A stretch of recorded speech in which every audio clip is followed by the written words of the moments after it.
The chilly autumn breeze rustled through the crimson leaves as Margaret Stevens stood before the imposing Victorian mansion on Elm Street, her weathered hands clutching the property deed with trembling fingers.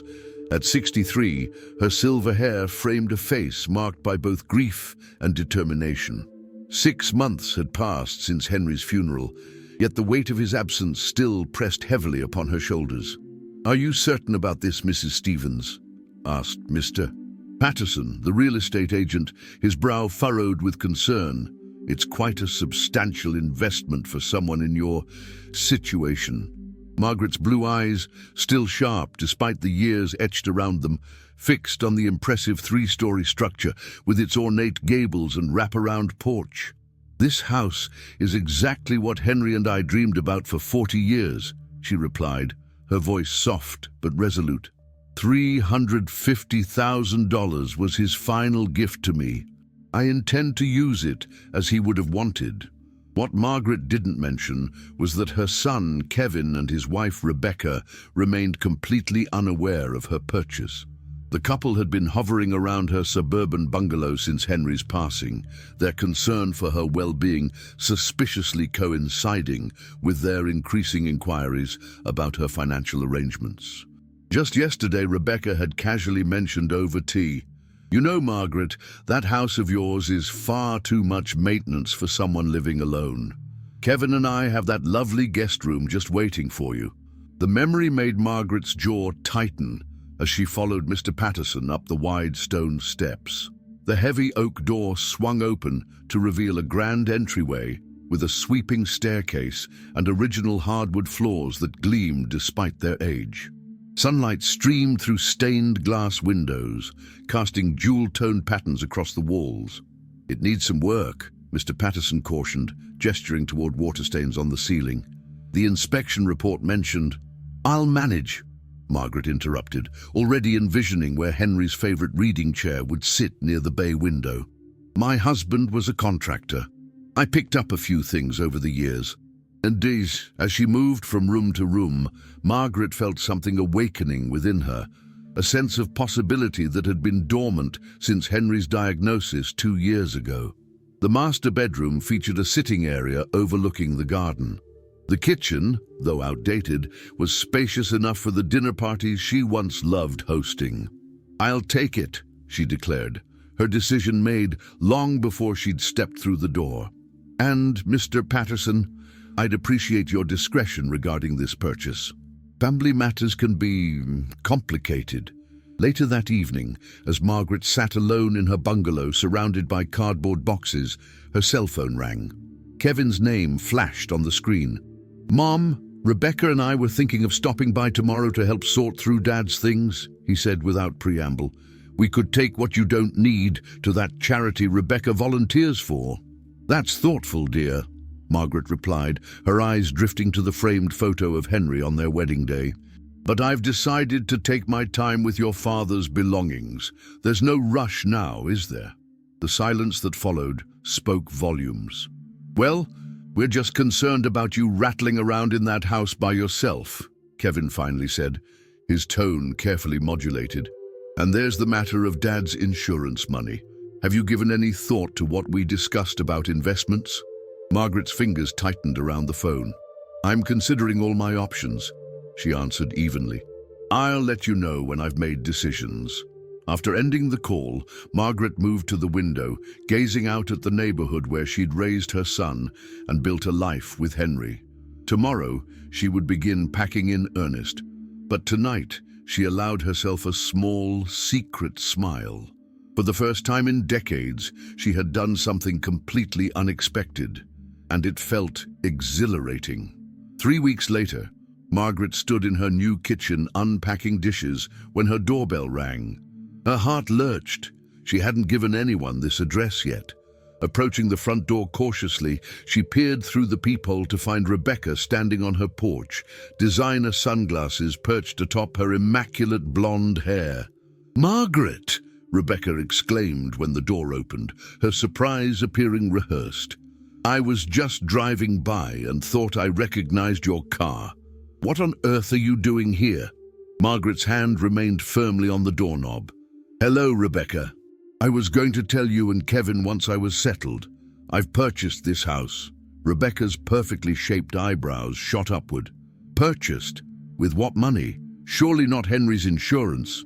Would you like to come in for tea? Margaret interrupted, unwilling to discuss finances on her front porch. Rebecca's gaze swept hungrily over the entryway as she stepped inside, taking in the crystal chandelier and ornate crown molding.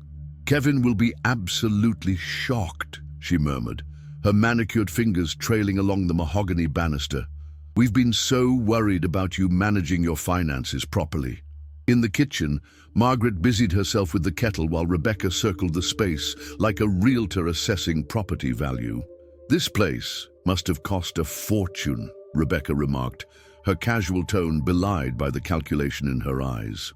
Have you considered the property taxes, maintenance costs? It seems awfully imprudent for someone in your position. Margaret placed 2 teacups on the table with deliberate calm. My position?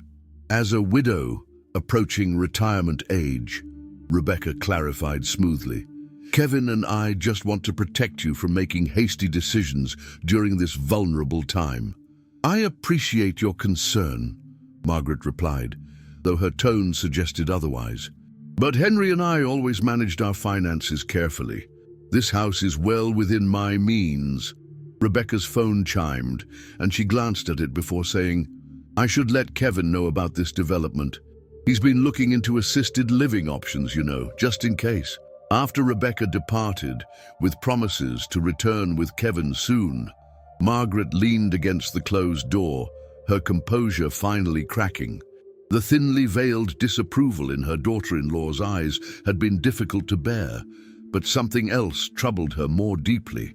How had Rebecca known where to find her? The following afternoon, Margaret was hanging curtains when she noticed an unfamiliar car parking across the street. From her elevated position on the stepladder, she watched as Rebecca emerged, accompanied by a well-dressed couple. To Margaret's astonishment, Rebecca extracted a key from her purse and led the strangers confidently toward the house. Margaret hurried down the ladder and reached the front door just as Rebecca was inserting the key into the lock. The door swung open to reveal Margaret standing in the entryway, arms crossed. Rebecca, Margaret said, her voice dangerously quiet.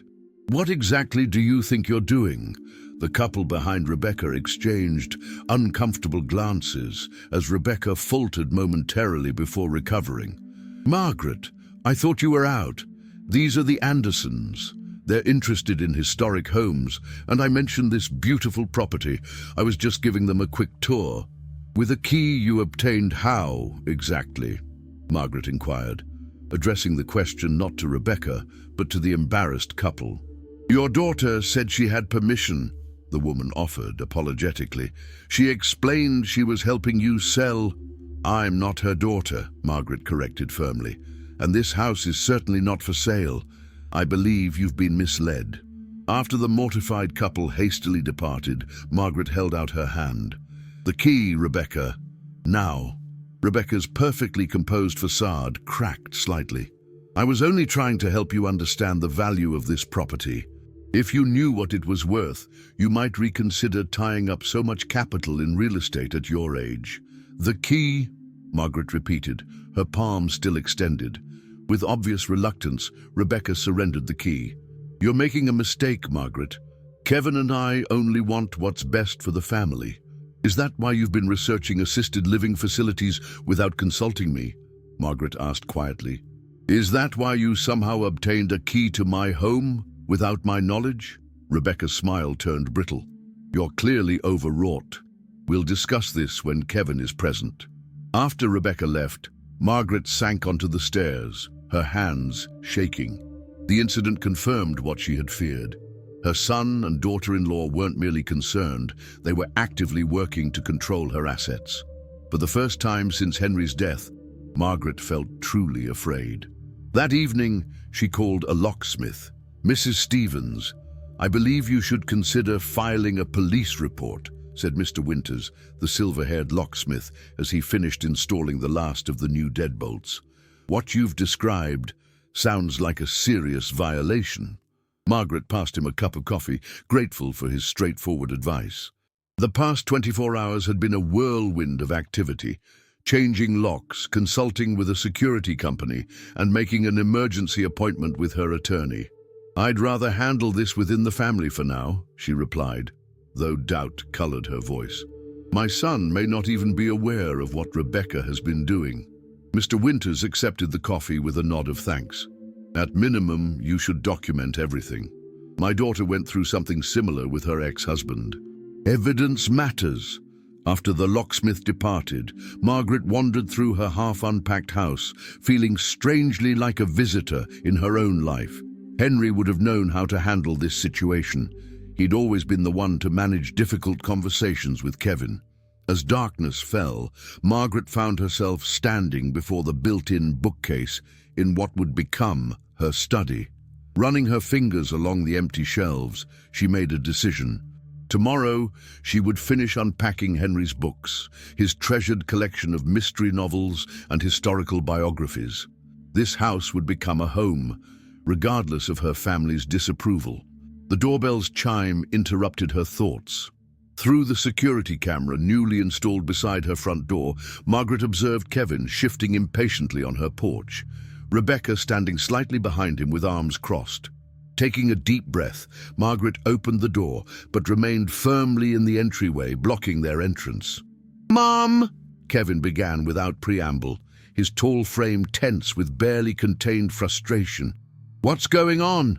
Rebecca tells me you've purchased this mansion without consulting anyone, and now you're accusing her of trespassing." Margaret studied her son's face, so like Henry's, yet lacking the warmth that had defined her husband's expressions. "I didn't realize I needed consultation to spend my own money, Kevin. As for the trespassing, Rebecca was attempting to enter my home with an unauthorized key to show it to strangers under false pretenses." Rebecca stepped forward. "I was merely trying to help you understand the market value of this impulsive purchase. The Andersons have extensive knowledge of Victorian architecture." "By telling them I was selling a house I just bought?" Margaret questioned. "How exactly did you obtain a key, Rebecca?" Kevin intervened, his tone softening to one Margaret recognized from conversations with particularly difficult clients at his law firm. "Mom, we're worried about you. Making major financial decisions so soon after Dad's death isn't advisable. The grief process—" "Don't patronize me," Margaret interrupted, her patience finally exhausted. "I'm grieving, not incompetent. I've changed all the locks and installed security cameras. If either of you attempts to enter without my explicit invitation, I will file trespassing charges." Kevin's face flushed with anger. "This is ridiculous. We're your family." "Precisely why your behavior is so disappointing," Margaret replied quietly. "I'd like you both to leave now. When you're ready to respect my decisions and my property, we can talk." After closing the door on their protests, Margaret leaned against it, heart racing. Standing up to her son had been one of the hardest things she'd ever done. Yet beneath the anxiety, she felt an unexpected surge of pride. Henry would have approved. The next morning brought a text from Kevin. "Mom, we need to discuss your financial situation. Rebecca has been handling her grandmother's estate and has valuable insights about protecting assets from excessive taxation. Can we meet at First National tomorrow? Just a consultation." Margaret stared at the message, a chill settling over her despite the warm coffee mug cradled in her hands. Something about the wording triggered an alarm bell in her mind. Taking Mr. Winters' advice to heart, she decided to make an unscheduled visit to her bank that very morning. The branch manager's office was cool and impersonal, but Ms. Garcia's concern seemed genuine as Margaret explained her situation. "Mrs. Stevens, I'm glad you came in." "Ms." Garcia said, consulting her computer screen with a frown. "There was indeed an inquiry about your accounts last week. A woman identifying herself as having your financial power of attorney requested information about your recent transactions." Margaret's cup of complimentary tea nearly slipped from her fingers. "I've never granted anyone power of attorney. Not even my late husband had that authority." Ms. Garcia's expression grew serious. The woman provided some of your personal information, including your social security number. When our representative requested documentation of the power of attorney, she said she would return with the paperwork, but never did. We flagged your account for additional security measures. This woman, Margaret said slowly, did she give her name? Yes, Ms. Garcia confirmed, checking her notes. Rebecca Stevens. The elegant conference room of Hargrove and Palmer law offices did little to calm Margaret's nerves as she waited for her attorney. The events of the past week had transformed her quiet new beginning into something resembling one of Henry's beloved mystery novels, complete with deception, unauthorized keys, and financial manipulation. "Margaret, I apologize for keeping you waiting," said Elaine Palmer as she entered the room with a leather portfolio. In her mid-50s, with prematurely white hair and sharp eyes behind stylish glasses, Elaine had been Henry's colleague and friend for 20 years. "I appreciate you seeing me on such short notice," Margaret replied, hands clasped tightly in her lap. After listening to Margaret's account of recent events, Elaine's expression grew increasingly troubled. "What you're describing constitutes elder financial abuse, Margaret. It's not just unethical. It's illegal." "Elder abuse?" Margaret echoed, the term sending an unpleasant shock through her system. "But I'm only 63, and Kevin is my son. Unfortunately, financial exploitation by family members is the most common form of elder abuse," Elaine explained gently. "Rebecca's attempt to access your banking information by falsely claiming power of attorney is particularly concerning, as is the unauthorized key." Margaret gazed out the window at the city skyline, buildings Henry had helped construct during his long career. Kevin mentioned something about Rebecca handling her grandmother's estate. "I never met the woman. She passed before Kevin and Rebecca started dating." "I'd like to look into that," Elaine said, making a note. "In the meantime, I recommend several immediate actions. First, we'll draft a cease and desist letter regarding unauthorized access to your property. Second, you should place a fraud alert on your credit. Third, I suggest we review and possibly revise your will and advance directives." "My will?" Margaret asked, surprised. "Henry and I had our wills prepared years ago. Everything goes to Kevin." Elaine's gaze was compassionate but direct. "Given current circumstances, you might want to reconsider those arrangements. At minimum, we should ensure Kevin cannot access your assets during your lifetime." 2 hours later, Margaret emerged from the law office with a comprehensive action plan and a heavy heart. The sunny afternoon seemed at odds with her inner turmoil as she walked toward the parking garage. So absorbed was she in her thoughts that she nearly collided with an elderly woman struggling with several shopping bags. "I'm so sorry," Margaret apologized, steadying the woman. "Let me help you with those." "Bless you, dear," the woman replied with a grateful smile. "These old hands aren't what they used to be." As Margaret assisted her to a nearby bench, the woman introduced herself as Dorothy Jenkins. 78 years young, she added with a wink. "Though my granddaughter treats me like I'm 108.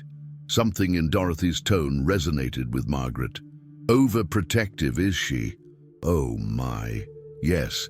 After my Harold passed, she was so concerned about my financial security that she nearly convinced me to sell my house and move in with her. Even got me to add her name to my checking account for emergencies." Dorothy shook her head. "Would have been completely cleaned out if my neighbor hadn't noticed the furniture disappearing while I was at my sister's." Margaret felt a chill despite the warm sun. "What happened?" "Turned out she and that no-good husband of hers were planning to ship me off to a cut-rate nursing home and sell my property," Dorothy explained matter-of-factly. "I confronted her, of course. You know what she said, that I was confused and imagining things, had the nerve to suggest I was developing dementia." "That's terrible," Margaret murmured, her mind racing with uncomfortable parallels. "Best thing I ever did was cut them off completely." Dorothy continued. Found myself a wonderful senior living community where I have my own apartment and friends my own age. Even started dating again. She patted Margaret's hand. Don't ever let anyone make you feel like being older means being helpless, dear. By the time Margaret helped Dorothy into a taxi, they had exchanged phone numbers and made plans for coffee the following week. As she drove home, Margaret reflected on the unexpected encounter. Dorothy's resilience was inspiring, perhaps even a roadmap for navigating her own situation. That evening, as Margaret unpacked Henry's books in the study, her phone rang with Kevin's number. After a moment's hesitation, she answered. Mom, what's going on? Kevin demanded without greeting. I just got a call from the bank saying they need to verify my authorization to discuss your accounts. And Rebecca says you've installed security cameras? Margaret placed Henry's favorite Agatha Christie novel on the shelf before responding. I'm protecting my property and privacy, Kevin, something I should have done sooner, apparently. This is ridiculous, Kevin spluttered. We're trying to help you. Rebecca has experience with estate planning. She managed her grandmother's affairs brilliantly. The mention of Rebecca's grandmother triggered Margaret's memory of Dorothy's story. Did she? Perhaps you could put me in touch with her grandmother then? I'd love to hear about her experience firsthand. The silence that followed was telling. That's not possible, Kevin finally said, his voice strangely subdued. Her grandmother passed away shortly after Rebecca took over her finances. How convenient, Margaret replied softly. Kevin, I'm going to ask you something important, and I want you to think carefully before answering. Did you know that Rebecca attempted to access my bank accounts by falsely claiming to have power of attorney? Another long silence followed, broken only by the sound of Kevin's breathing. It wasn't like that, he finally said. She was trying to help organize your finances after Dad's death.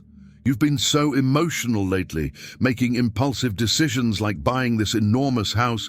That's not an answer, Kevin, Margaret interrupted. Did you know? When Kevin spoke again, his voice had the practiced smoothness he used in court. Mom, I think you're blowing this out of proportion. Rebecca and I simply want to protect your interests. The tax benefits alone of transferring property early. Goodbye, Kevin, Margaret said quietly, ending the call. Placing her phone on the shelf beside Henry's books, Margaret allowed herself a moment of grief, not for Henry this time, but for the relationship with her son that now seemed irreparably damaged. The vegetable garden would work beautifully along the south wall, suggested Eleanor, her weathered hands sketching invisible plans in the air. Morning sun, afternoon shade, perfect for tomatoes. Margaret nodded, envisioning rows of vegetables where only weeds currently grew. 3 months had passed since her confrontation with Kevin and Rebecca. 3 months of rebuilding her life with surprising allies like Eleanor, her next-door neighbor, and retired botany professor. I haven't gardened in years, Margaret admitted. Henry always handled the yard work. Then it's high time you got your hands dirty again, Eleanor declared, with the authority of her 70 years. Nothing heals the soul like growing things. The two women sat on Margaret's porch, enjoying iced tea in the late April sunshine. The Victorian mansion was gradually transforming, freshly painted shutters, repaired gutters, and new curtains in every window. Margaret had discovered an unexpected talent for restoration, channeling her energy into bringing the grand old house back to life. The neighborhood association meeting is tomorrow evening, Eleanor reminded her. You're coming, aren't you? Everyone wants to meet the woman who rescued the old Jenkins place from developers. Margaret hesitated. I'm not much for social gatherings these days. Nonsense, Eleanor scoffed gently. Isolation is the enemy of healing. Besides, Dorothy is bringing her famous lemon squares. At the mention of Dorothy, Margaret smiled. Their chance meeting had blossomed into genuine friendship, with Dorothy often bringing other residents from her senior living community to visit the magnificent mansion on Elm Street, as she called it. Speaking of Dorothy, Margaret said, she mentioned something about a theater group for seniors at the community center. Apparently they're looking for help with set design. Eleanor's eyes lit up. Perfect. You were telling me about those theater workshops you took in college. It's about time you dusted off those creative skills. Later that evening, as Margaret prepared a simple dinner, her phone chimed with a text message. Expecting Eleanor with another gardening suggestion, she was startled to see Rebecca's name on the screen. Margaret, we need to talk. Kevin isn't himself since your estrangement. Can we meet privately? For his sake. Margaret stared at the message, her appetite suddenly gone. 3 months of silence broken by this manipulative appeal to her maternal instincts. Setting the phone aside without responding, she moved to the window overlooking her newly trimmed front lawn. A car was parked across the street, the same luxury sedan Rebecca drove. As Margaret watched, a figure emerged from the driver's side and approached her property line before stopping, seemingly deterred by the visible security cameras. Margaret's hand trembled slightly as she picked up her phone and called Elaine Palmer. "They're escalating," Elaine observed, after Margaret described the text and Rebecca's appearance outside her home. The cease and desist letter obviously didn't have the intended effect. "What should I do?" Margaret asked, watching through the window as Rebecca returned to her car but didn't drive away. "Document everything," Elaine advised. "If she approaches the house again, activate the security system's warning feature. If she persists, call the police. We have grounds for a restraining order if necessary." After ending the call, Margaret closed all the curtains and tried to focus on reviewing blueprints for the community theater set design she'd tentatively agreed to help with. Yet concentration eluded her as she wondered what Rebecca truly wanted after months of silence. The answer came the following afternoon, when Margaret returned from grocery shopping to find an official-looking envelope in her mailbox. Inside was a letter from Sunshine Valley Assisted Living, confirming her upcoming tour scheduled by her daughter-in-law and financial advisor, Rebecca Stevens. Anger surged through Margaret with unexpected intensity. Setting the groceries on the kitchen counter, she retrieved the business card Dorothy had given her months ago and made a call. "Officer Williams, Elder Services Division," answered a brisk female voice.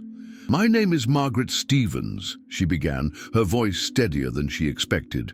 "I believe I need to report attempted elder financial abuse." 2 hours later, Margaret sat in her living room with Officer Williams and a social worker named Mr. Chen, recounting the entire situation from Henry's death to the unauthorized key, the bank incident, and now the assisted living facility. "You've done everything right, Mrs. Stevens," Officer Williams assured her, reviewing the documentation Margaret had meticulously compiled on Elaine's advice. Changing locks, installing security, consulting an attorney. These were all appropriate protective measures. "What concerns me," added Mr. Chen, "is the pattern of escalation. Financial exploitation often begins subtly, but can progress to more aggressive tactics when initial attempts are thwarted." Like falsely scheduling tours at assisted living facilities?" Margaret asked wryly. "Precisely," Mr. Chen nodded. "The goal is often to create a narrative of cognitive decline or inability to manage independently, justifying increased control over financial assets." "There's something else you should know," Margaret said hesitantly. "I've been doing some research on Rebecca's grandmother, the one whose estate she supposedly managed so brilliantly. The woman died under somewhat unclear circumstances shortly after Rebecca became involved with her finances, and according to property records, her house was sold well below market value to a business associate of Kevin's." Officer Williams exchanged glances with Mr. Chen. "Mrs. Stevens, would you be willing to provide a formal statement regarding all of this? We may need to open an investigation." Margaret thought of Henry, of the life they'd built based on honesty and integrity. She thought of Dorothy, who had found the courage to stand up for herself despite being truly alone. And she thought of the other vulnerable seniors who might fall victim to similar schemes. "Yes," she said firmly, "I'll provide whatever statement you need." After the officials departed with copies of Margaret's documentation, she sat alone in her study surrounded by Henry's books, feeling both drained and oddly liberated. The confrontation she had dreaded for months was finally happening, but on her terms rather than Kevin and Rebecca's. As twilight descended, casting long shadows across her garden, Margaret reached for her phone and composed a text to Dorothy. "Still room for one more at that theatre group?" "A toast," announced Eleanor, raising her glass of sparkling cider, "to the most stunning set design the community theatre has ever seen." "Here, here," echoed Dorothy, her eyes twinkling as the small gathering in Margaret's dining room joined the celebration. 6 months had passed since Margaret had filed her formal statement with Elder Services. 6 months of profound change and unexpected joy. The Victorian mansion on Elm Street had transformed not only physically but spiritually, becoming a warm hub of friendship and creativity. Margaret smiled at the faces around her table: Eleanor, Dorothy, Mr. Winters, the locksmith, who had become a regular at their weekly card games, and several members of the theatre group who had become dear friends. At 72, director Thomas Evans was the most recent addition to their circle, his theatrical flair and dry wit bringing laughter back into Margaret's life in ways she hadn't anticipated. "I couldn't have done it without all of you," Margaret replied modestly, though pride warmed her voice.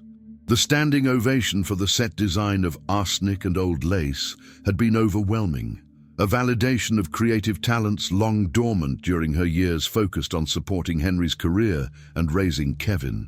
"Nonsense," Thomas retorted affectionately. "That masterpiece was all you, Margaret, though I admit your choice of play was somewhat apropos given recent events." A ripple of knowing laughter circled the table.